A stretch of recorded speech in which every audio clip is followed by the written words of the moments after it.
In the heart of Africa, beneath a blazing sun, a village holds its breath. The heat presses down on the clay huts.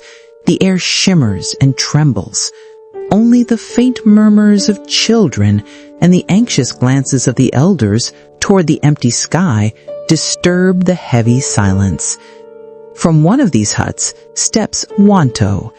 His face is marked by worry, his stomach twisted with hunger, as are all his people's.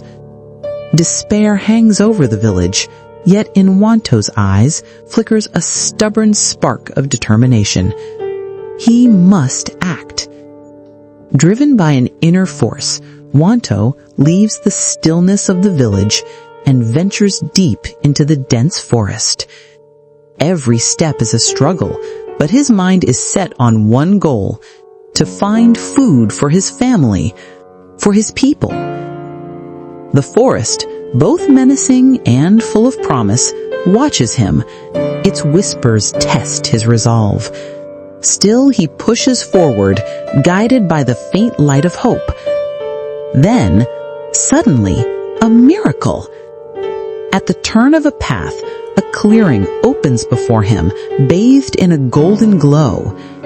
In its center stands a huge pot, bubbling over a crackling fire. The air is filled with the scent of sweet yams and honey.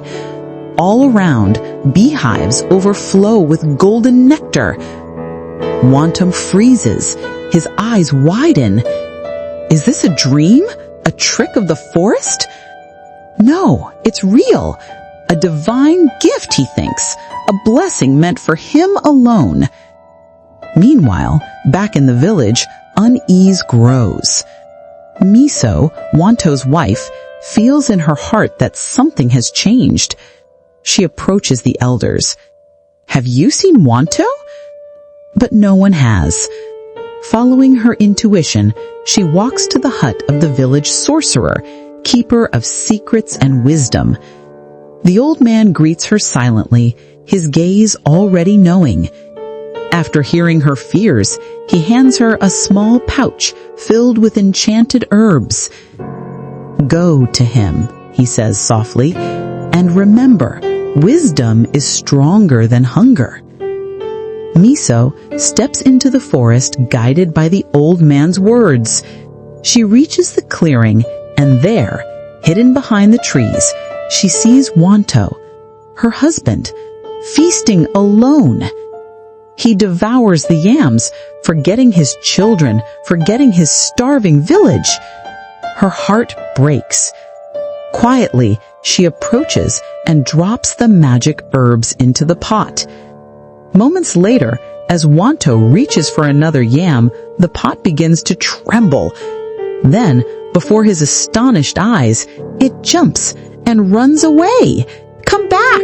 That's my food! He shouts, chasing after it wildly. The magical pot bounces and hops through the forest, leading him on a frantic chase until it suddenly stops right in the middle of the village square. Panting, covered in dust, Wanto arrives and freezes. The villagers are gathered in a silent circle. Misso stands among them calm and proud. The old sorcerer steps forward and speaks. Wanto, in your hunger, you forgot what truly matters. No one survives alone.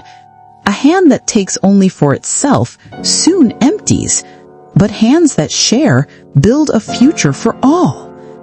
Then Wanto understands. The pot wasn't fleeing him, it was leading him back to his people. As the sun sets, the food is shared. Laughter rises once more where silence had reigned. Wanto bows his head, humbled, finally grasping the meaning of abundance. True wealth lies not in what we keep, but in what we give.